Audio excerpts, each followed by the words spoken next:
And hello everybody, Jean Henderson Pierre, the Beverage Ramble, back again with you. Today, beverage is wine, and we're looking at Salvare, or Salvare, Cabernet Sauvignon, made in southeastern Australia. This is a wine that I've been seeing a lot around at Walmart.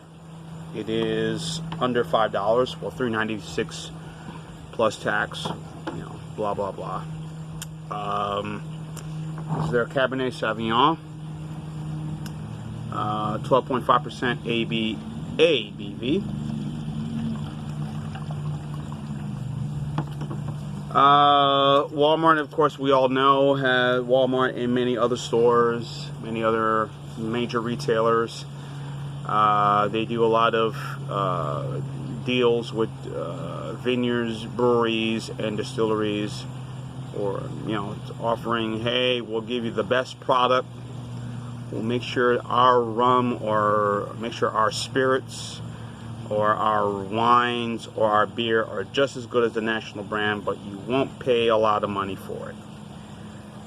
Of course, names come to mind. Kirkland's brand of wines, which is sold at Costco. You have the Members Mark brand of wine sold at Sam's Club. Of course, Walmart does the Oak Leaf and the Lucky Duck brand of wines. If you go to Walgreens, you see the Looking Glass.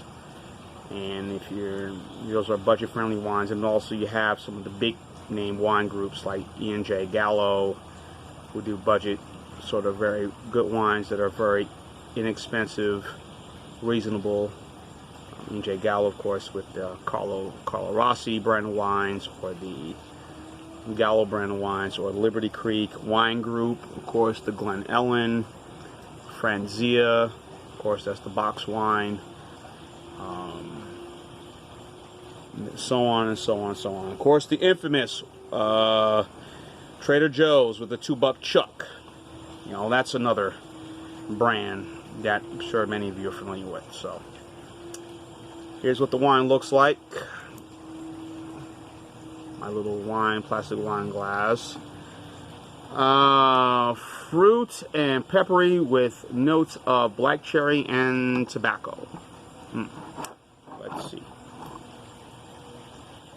The vineyard is imported by MHW Limited in Manhasset, New York. Of course, that's on the island, Long Island, not Staten Island, New York. I'm very familiar with that area.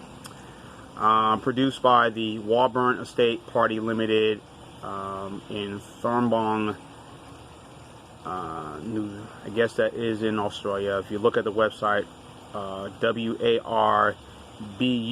WARBURN Estate, warburnestate.com.au, Australia.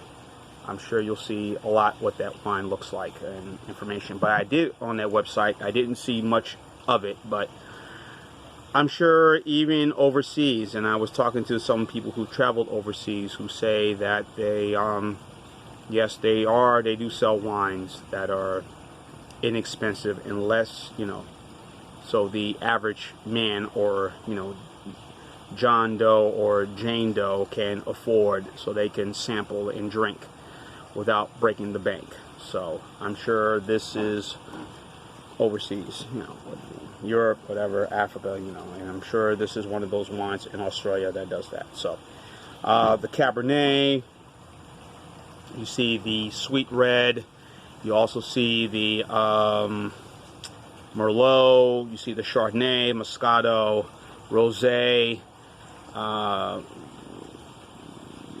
Sauvignon Blanc. Those are some of the wines that they have. So I bought this, again, $3.96, and under $4, plus tax, like $4 something and change. So bottle of wine. So let's sip, shall we?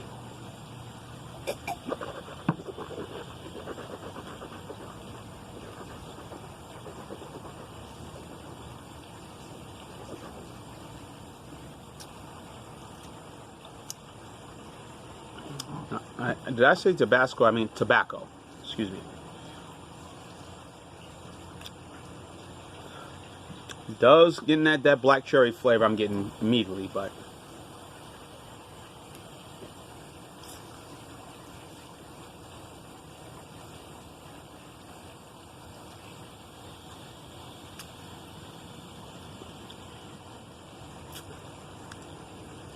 I'm not saying tobacco, but it has the feeling, that the sort of residue of that you've around that tobacco. If you're, you know, someone who smokes cigars or cigarettes, it's there.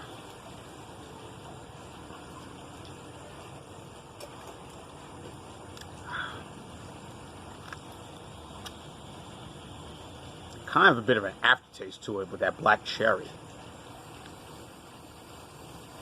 You know, there's a twist-off cap, and I'm not dissing any wines that have twist-off caps in them. I think they're good. I'm not one who's going to be a snob, you know, nose up. It's a twist-off cap wine. No, you know, I'm not one of those guys that does that, but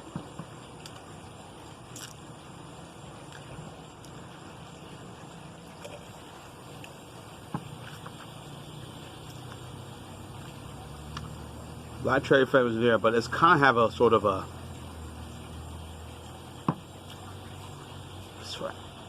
bad, not a somewhat welcoming aftertaste to this wine.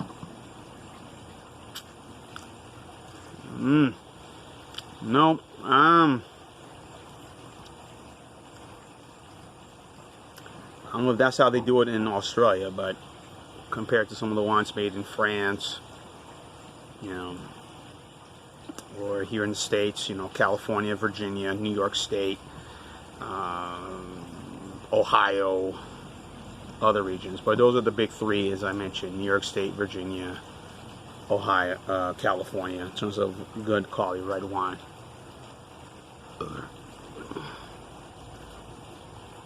Yeah, it has a very not so welcoming aftertaste to this going down, but the cherry flavors are there. I don't know what type of cherries they use in this, but it's not too welcoming.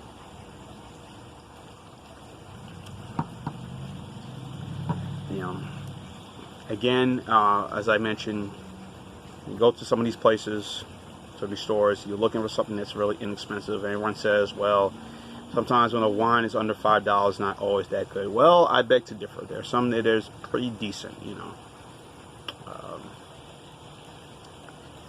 As I mentioned, the oak leaf, since I'm pretty much familiar with that one, I tend to get that a lot. Again, I go to Walmart and buy it. $2.96 plus tax. That's like whatever. 3 something and change. Whispering Hills. That's another one. There is the, you know, there is the Grape and Vine. You'll probably see at some other stores. And then you got the big names, like I said, Liberty Creek. You have Colorado. You got, you know, Woodbridge. You know, wines that are by under $10, $15. That may not be, you know, the best for many who are willing to plug down a lot of money and say, you know, I can't afford this. You know, I mean, I could afford this, but we're not willing to pay $25, $50 for a bottle of wine. If you want to send the money, we will buy it, but, you know, but are not willing to pluck down that much money for it. I'm not. Give me something under 15 and I'm good. But, of course, the well-known Australian wine that is also budget-friendly, of course, is Yellowtail. I'm sure you've seen many of them around. Here comes the train going down, as you can hear in the background. Yeah, so Salvare or Salvare, forgive me if any of you want to, you know, text me, let me know the right pronunciation of this wine. Let me know, you know, please, you know, just, you know, say it. This is how it is, Mr. Pierre. This is how it's said correctly. Says it's 2018, 75 milliliter bottle, but, you know, I don't know why they're doing that for. But anyway, Cabernet Sauvignon, Shiraz are the ones I tend to buy. This will probably go good with a nice steak, but again, if it's budget friendly, I'm sure a picnic, if you're hanging out with friends, you know, watching the football game or whatever, or just whatever, just hanging out, you want something to sip on the cheap, you want to get a nice buzz, then this will probably do the trick for you, and it probably won't hurt your wallet. But to me, this is I'm getting, like I said, I'm getting this very poor aftertaste to this wine. So I'm gonna be straight up with this. I'm gonna hopefully all the others are not like this. I'm sure probably the Moscato is probably a little more brighter. I don't drink a lot of white wines, but the Moscato, the Chardonnay, Sauvignon Blanc, Zinfandel.